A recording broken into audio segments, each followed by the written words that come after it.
আলহামদুলিল্লাহ রাব্বিল আলামিন ওয়াসসালাতু ওয়াসসালামু আলা রাসূলিল আমিন ওয়া আলা আলিহি ওয়া সাহবিহি আজমাইন। সুপ্রিয় শ্রোতা দর্শক ভাই বোনেরা, মুহররম মাস আসলেই আমাদের মাঝে অনেক প্রশ্ন উত্থাপন হয়ে থাকে। আমরা জানি যে মুহররম মাস এটি 4টি সম্মানিত মাসের একটি অন্যতম মাস।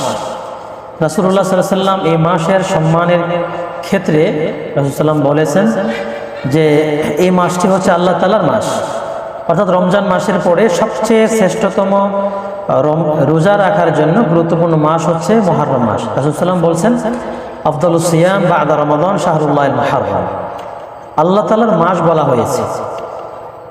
সুতরাং মুহররম মাসটা অবশ্যই তাৎপর্যপূর্ণ মাস, যেহেতু এটা হিজরি আরবি ক্যালেন্ডারের প্রথম মাস। তো এই মুহররম মাসের মধ্যে গুরুত্বপূর্ণ দিন হচ্ছে আশুরার তথা 10 মুহররমের যে দিনটি।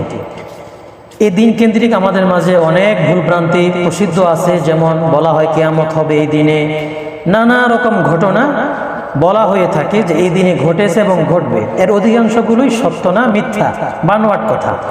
তবে হাদিসে প্রমাণিত 2টি ঘটনা প্রসিদ্ধ। রাসূলুল্লাহ সাল্লাল্লাহু আলাইহি ওয়াসাল্লাম আর হাদিস দ্বারা প্রমাণিত যে মূসা আলাইহিস সালাতু ওয়াস সালামকে আল্লাহ তাআলা এই দিনে নাজাত দিয়েছিলেন এবং ফেরাউনকে ডুবিয়ে দিয়েছিলেন। সুতরাং এই ঘটনা প্রসিদ্ধ। তো এই দিনে আমাদের করণীয় এবং পুরো মাস জুড়ে করণীয় মৌলিকভাবে 2টি। একটি হচ্ছে যে মুহররম মাসে অনেক বেশি পরিমাণে রোজা রাখা, যেহেতু রমজানের পরে শ্রেষ্ঠতম মাস বলা হয়েছে আল্লাহ তাআলার মাস, এই জন্য অনেক বেশি পরিমাণে রোজা রাখা, বিশেষ করে আশুরার দিনে রোজা রাখা। আশুরার দিনে রোজা রাখার তাৎপর্যের কথা হাদিসে অনেক প্রমাণিত। রাসূলুল্লাহ সাল্লাল্লাহু আলাইহি ওয়াসাল্লাম রাখতেন, ইহুদি খ্রিস্টানদের কাছেও এই দিনটা অনেক গুরুত্বপূর্ণ ছিল। রাসূলুল্লাহ সাল্লাল্লাহু আলাইহি ওয়াসাল্লাম মদিনায় গিয়ে দেখলেন তারা রোজা রাখে, রাসূলুল্লাহ সকলকে রোজা রাখতে বলেছেন। সুতরাং এই দিনে রোজা রাখবো। এবং সহিহ হাদিস দ্বারা প্রমাণিত রাসূলুল্লাহ বলছেন সিয়ামু আশুরা আহতাসিবু আলাল্লাহ ইউকাফিরা সানাতাল্লাতী ক্বাবলা, 1 বছর আগের সকল গুনাহ মাফ হয়ে যাবে বলে আমি আশা করি এই দিন রোজা রাখা। তবে উত্তম হচ্ছে এই 10 তারিখের সাথে 9 মিলিয়ে রাখা অথবা 10-এর সাথে 11 মিলিয়ে রাখা, যে কোনো আগে পরে 2টি রোজা রাখা।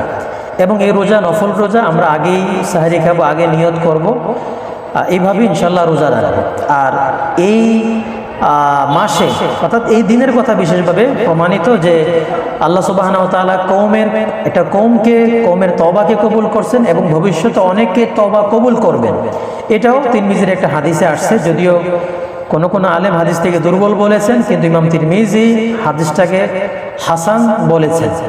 সুতরাং এটা একটা তওবার মাস এবং বিশেষ করে ওই দিনে এবং সারা মাস জুড়ে আমরা গুনাহ থেকে তওবা করব এবং গুনাহ থেকে পবিত্র থাকব, বেশি পরিমাণে রোজা রাখবো ইনশাআল্লাহ।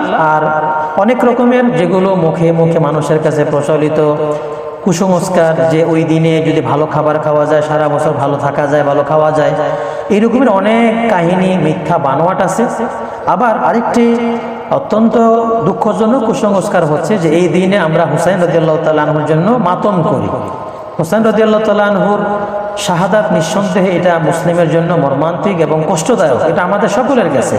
তবে কষ্টের জন্য, মুসিবতের জন্য যেগুলো আমাদের করণীয়, তার জন্য দোয়া করা, আরও সেগুলো আমরা করব। কিন্তু হাই হুতাশ করা, গাল থাপড়ানো, কাপড় ছিঁড়া, শরীরের মধ্যে আঘাত করা, যেগুলো স্পষ্ট নিষিদ্ধ এবং হারাম, রাসূলুল্লাহ আমাদেরকে বলেছেন। সুতরাং এগুলো থেকে আমরা দূরে থাকবো আর মৌলিকভাবে রোজা রাখবো, আমল করব এবং তওবা করব, গুনাহ থেকে দূরে থাকবো। আল্লাহ তাআলা আমাদের সকলকে এই সংক্ষিপ্ত আমলগুলো ইনশাআল্লাহ সঠিকভাবে করার তৌফিক দান করেন।